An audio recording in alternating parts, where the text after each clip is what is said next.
یہ کہانیاں معلوم ہوتی ہیں، انہونی باتیں معلوم ہوتی ہیں، لیکن چونکہ یہ پوری تاریخ ہے، یہ کوئی 5-6 ہزار سال پرانی بات نہیں ہے۔ 1400 برس کیا ہوتے ہیں انسانی تاریخ کے اندر؟ یہ تمام تاریخ جو ہے محفوظ ہے، ایک ایک چیز محفوظ ہے۔ تو محمد رسول اللہ صلی اللہ علیہ وسلم پر رسالت کی تکمیل اس درجے میں یوں ہوئی کہ جو دین حق آپ پر کامل کیا ہو گیا، اسے آپ نے قائم کر کے نافذ کر کے دکھایا۔ یہ ہے در حقیقت تکمیل رسالت کا مظہر اول۔ نمبر 2، یہ بہت بڑی بات ہے، بہت بڑی بات ہے، اور سیرت کا یہ حصہ اکثر و بیشتر لوگوں کے سامنے نہیں ہے۔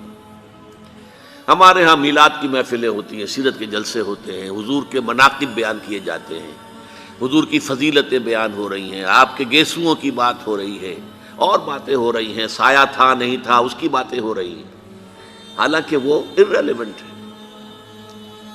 سیرت، اصل سیرت کیا ہے؟ حضور نے اللہ کے دین کو قائم کرنے کی جد و جہد خالص ہیومن لیول پر کی ہے، ہیومن لیول پر۔ اس میں معجزات کا عمل دخل نہ ہونے کے برابر ہے۔ تکلیفیں جھیل کر، مصائب برداشت کر کے، فاقہ جھیل کر، زخم جھیل کر، اپنا خون زمین پر گرتا ہوا دیکھ کر، 259 اپنے جانثاروں کی لاشیں دیکھ کر، یہ مراحل طے کر کے یہ کام کیا ہے۔ ایسا نہیں ہوا بس دعا مانگی اور بیڑا پار ہو گیا، نہیں۔ 3 برس شیب بنی ہاشم کے اندر نظر بند رہے ہیں،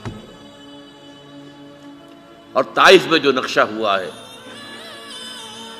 رسوا سر بازارے آشوق ستمگارے، اس راہ میں جو سب پہ گزرتی ہے سو گزری،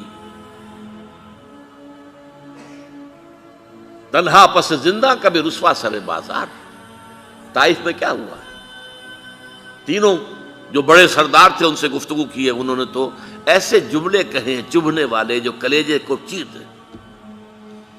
اور پھر جب سٹریٹ ارچنز جو ہوتے ہیں، آوارہ لوگ، آوارہ لڑکے، انہیں اشارہ کیا ذرا ان کی خبر لو، یہ نبی بنے پھرتے ہیں، نبوت کا دعویٰ کر رہے ہیں، ذرا خبر لو ان کی، اور وہ پتھراؤ کر رہے ہیں۔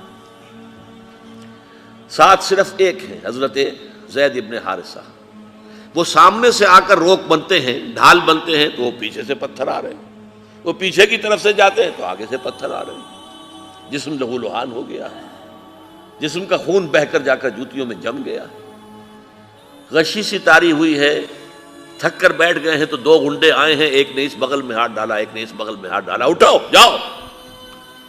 یہ نقشہ ہے، محمد عربی ہیں، سید المرسلین، محبوب رب العالمین، سید الاولین والآخرین، اور یہ نقشہ ہے، یہ ہے سیرت۔ یہ کوئی بیان نہیں کرتا، کوئی بیان نہیں کرتا۔ اس تکلیف کا جو پھر جو نقشہ نکلا ہے، کہ پھر جو حضور کے قلب کی گہرائیوں سے جو دعا نکلی ہے، واقعہ یہ ہے کہ کلیجہ شک ہوتا ہے اسے پڑھتے ہوئے۔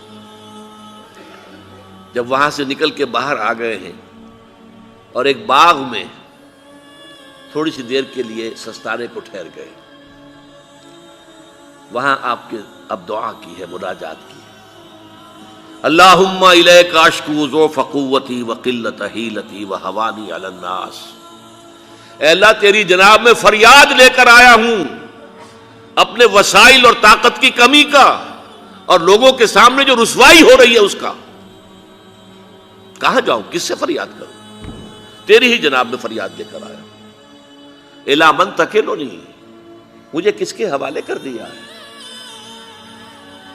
الی بعید یتجہمنی اور الی عدو ملکت امری، کیا دشمن کے حوالے مجھے کر دیا جو چاہے کر گزرے؟ ذرا اندازہ کیجئے کہاں سے یہ الفاظ نکل رہے ہیں۔